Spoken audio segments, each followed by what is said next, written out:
Olá, meninos! Estamos aqui para fazer a correção daquela atividade da aula passada, né? E nós iremos, aula de sociologia, nós iremos corrigir essas questões que tratam sobre o trabalho, que a gente já vinha conversando sobre esse tema já há algumas aulas. Então, peguei algumas questões de vestibulares, questões legais, para vocês já irem testando mesmo o conhecimento de vocês para quando vocês forem prestar o vestibular, que já está quase aí, né? A gente já está no finalzinho do ano. Então, vamos lá fazer a correção dessas atividades. Essa questão é do Enem e ela também vai falar bastante da flexibilização do tempo de trabalho e do tempo que acaba sendo invadido pelo trabalho ali dentro de casa, né? Que seria um horário para descanso, para ficar com a família, para estudar, enfim. Vamos ler o texto aqui. Uma dimensão da flexibilização do tempo de trabalho é a sutileza cada vez maior das fronteiras que separam o espaço de trabalho do lar. O tempo de trabalho e o de não trabalho. Os mecanismos modernos de comunicação permitem que, no horário de descanso, os trabalhadores permaneçam ligados à empresa. Mesmo não exercendo diretamente suas atividades profissionais, o trabalhador fica à disposição da empresa ou leva problemas para refletir em casa. É muito comum o trabalhador estar de plantão para o caso de a empresa ligar para o seu celular ou pager. A remuneração para esse estado de alerta é irrisória ou inexistente.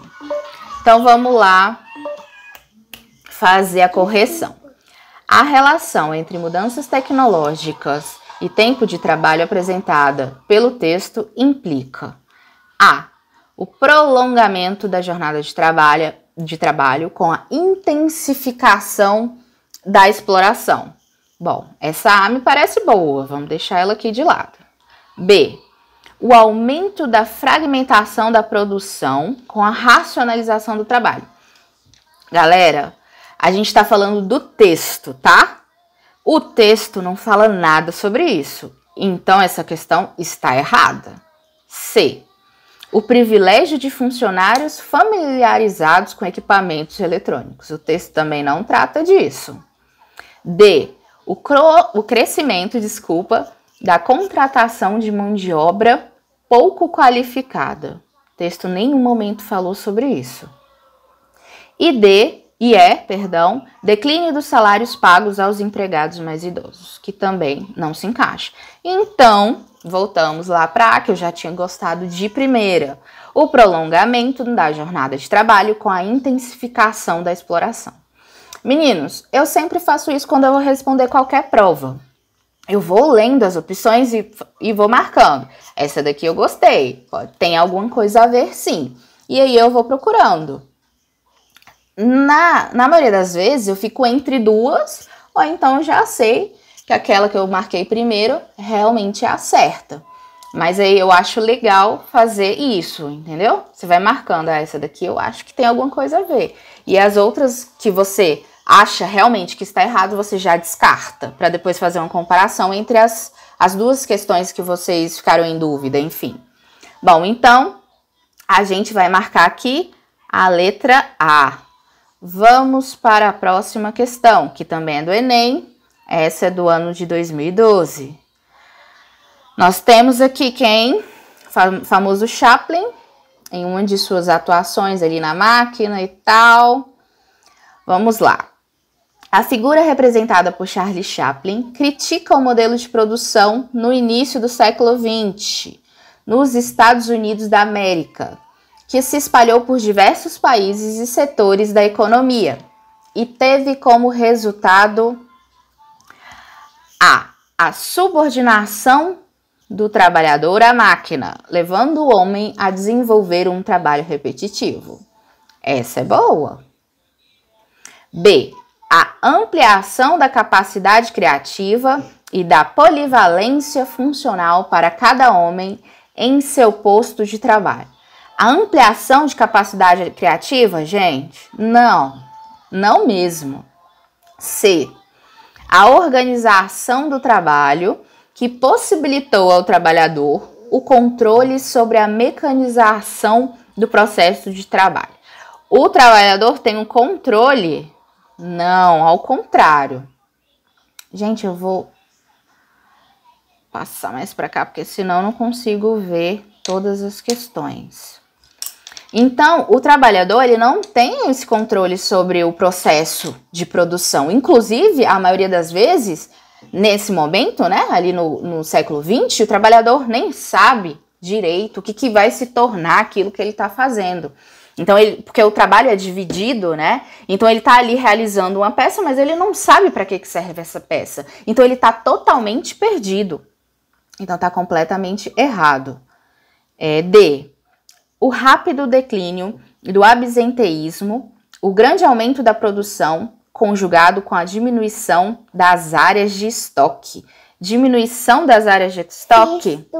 Não, gente, no século XX, a gente vai ter um aumento de estoque, né? Eles queriam aumentar cada vez mais a produção para ter em estoque. Então, está errado.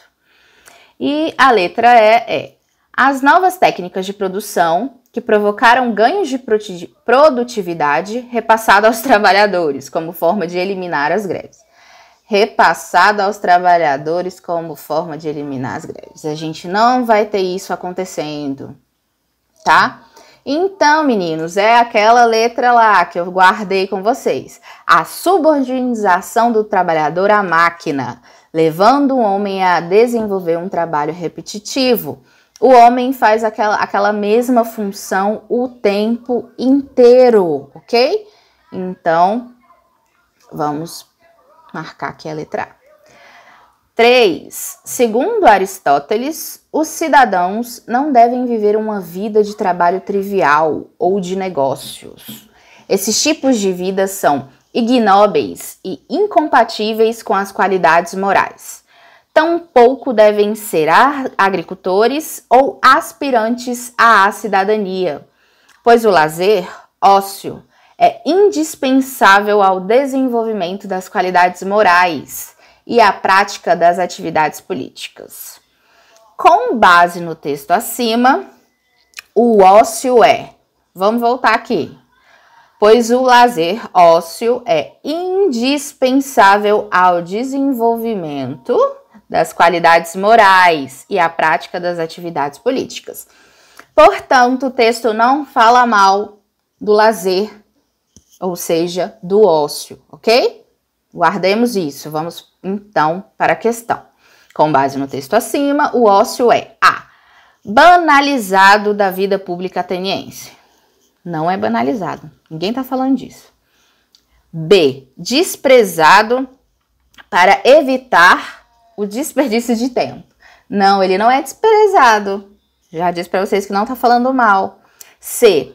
Fundamental a virtude do cidadão livre. Gostei dessa aqui. Tem a ver. D. Negado em prol do trabalho lucrativo. Ele não é negado. E. Organizado pelo Estado para melhorar a produção. Meninos, talvez ficaria em dúvida entre a C e a E. Ok? Porque tá falando bem, né? Como eu disse para vocês, no texto não tá falando mal do ócio.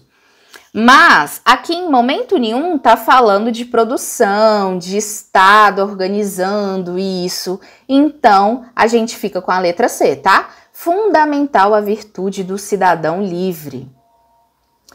Vamos lá, mais uma questão de universidade, aqui é da Federal do Pará. Vamos lá. Considere a letra da música Cidadão, interpretada por Zé Ramalho e composta por Lúcio Barbosa, abaixo transcrita. Cidadão, tá vendo aquele edifício, moço? Ajudei a levantar.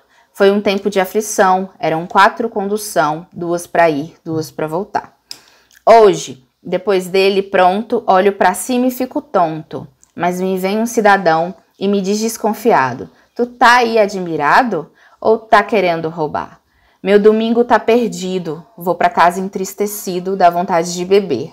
E pra aumentar meu tédio, eu nem posso olhar pro prédio que eu ajudei a fazer. Eu poderia cantar essa música pra vocês, mas vou poupá-los disso. Enfim, essa música é muito legal, escuto bastante com meu pai, inclusive. Vamos para a questão. Acho que vocês já escutaram também, né? Com base na leitura do texto, avalie as afirmações a seguir. 1. Não há acesso aos bens produzidos pelos trabalhadores brasileiros. 2. Há condições precárias de trabalho dos trabalhadores brasileiros. 3. Há preconceito existente em relação às pessoas que não possuem condições de se trajarem dignamente. 4. A sociedade brasileira é uma sociedade justa, onde todos têm os mesmos direitos à educação, à saúde e à moradia. São corretas somente as afirmações. Ah, tá pedindo pra gente julgar, né? Então, vamos lá. É 4, né? Essa aqui? Vamos lá, então.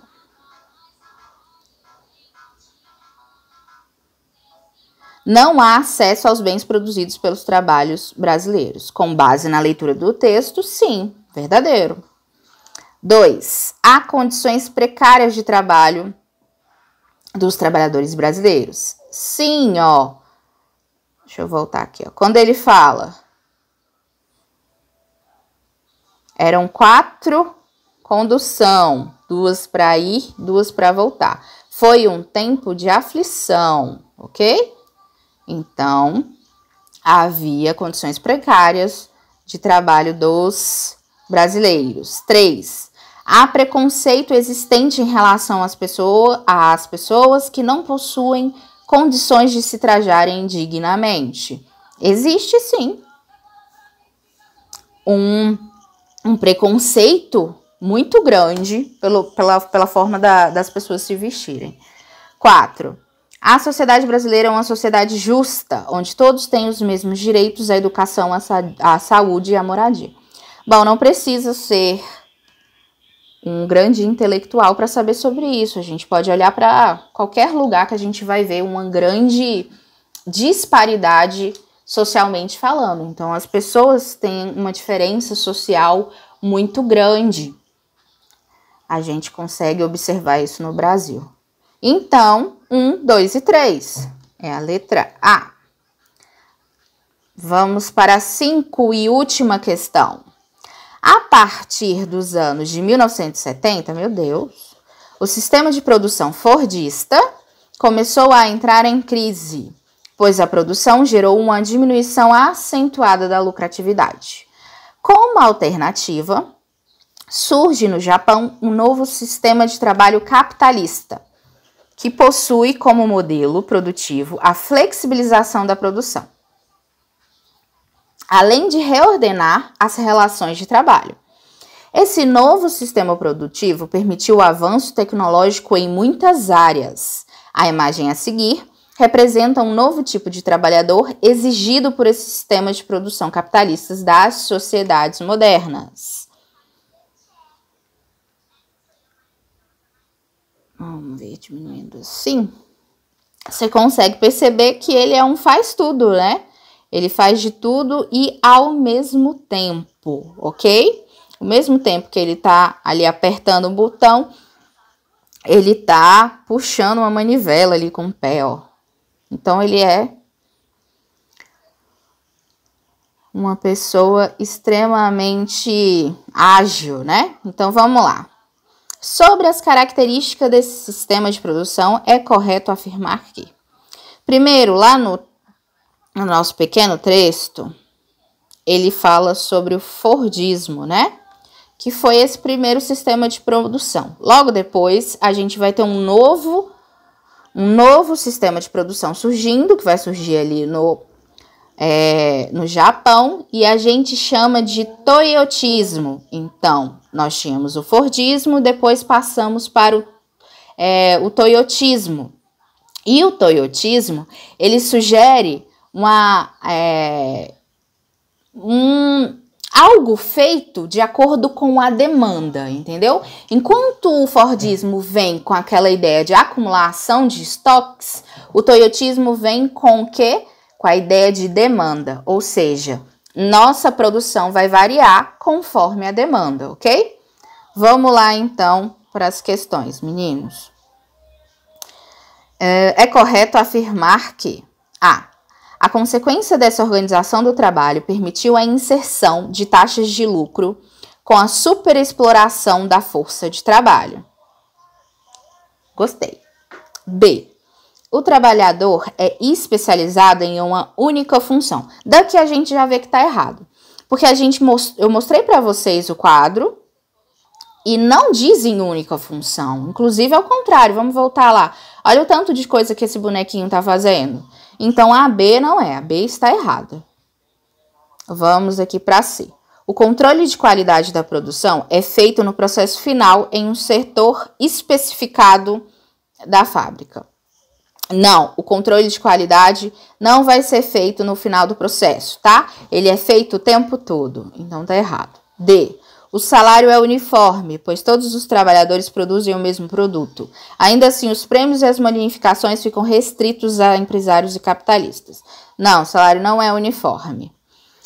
E o aumento das tecnologias robóticas e de automação nesse processo de produção capitalista possibilitou a ampliação do número de vagas de emprego, criando um mercado de trabalho para profissões e funções cada vez mais específicas.